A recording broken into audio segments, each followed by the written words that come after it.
A middle-of-the-night mailbox bandit plows down dozens of boxes in Ottawa County. It happened around 2 o'clock Sunday morning in a quiet subdivision near 36th and Baldwin in Georgetown Township.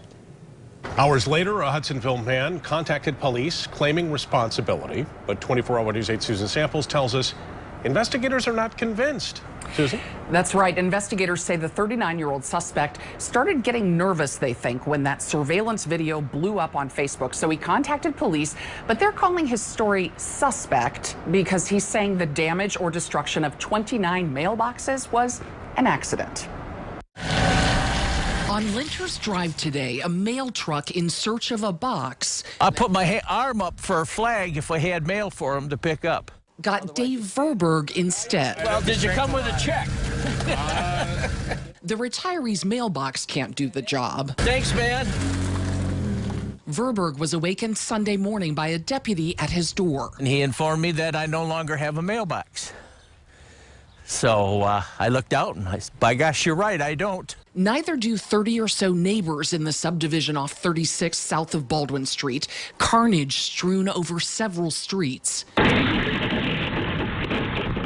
Some captured by a home surveillance camera. The sound more remarkable than the image itself. He's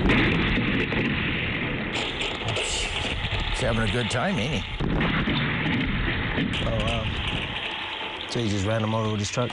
Ephraim Cano lives with his parents on Stephanie Drive. They were upset about it. It's just kind of like, why would someone do that? Investigators said the 39-year-old Hudsonville man who turned himself in Sunday claimed it was an accident, a story everyone's questioning.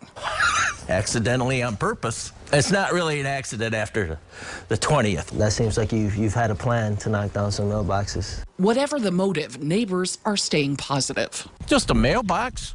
Probably time for a new one anyways. This one put in its time, 20 years worth. It's a mystery. The man who claimed responsibility is not in custody right now, likely in part because his story is suspicious. A detective will investigate further to confirm who was driving, if drugs or alcohol were involved, before turning it over to the prosecutor for charges which could be felony malicious destruction of property, since the cost could top $3 grand. In studio control, Susan Samples, 24 Hour News 8.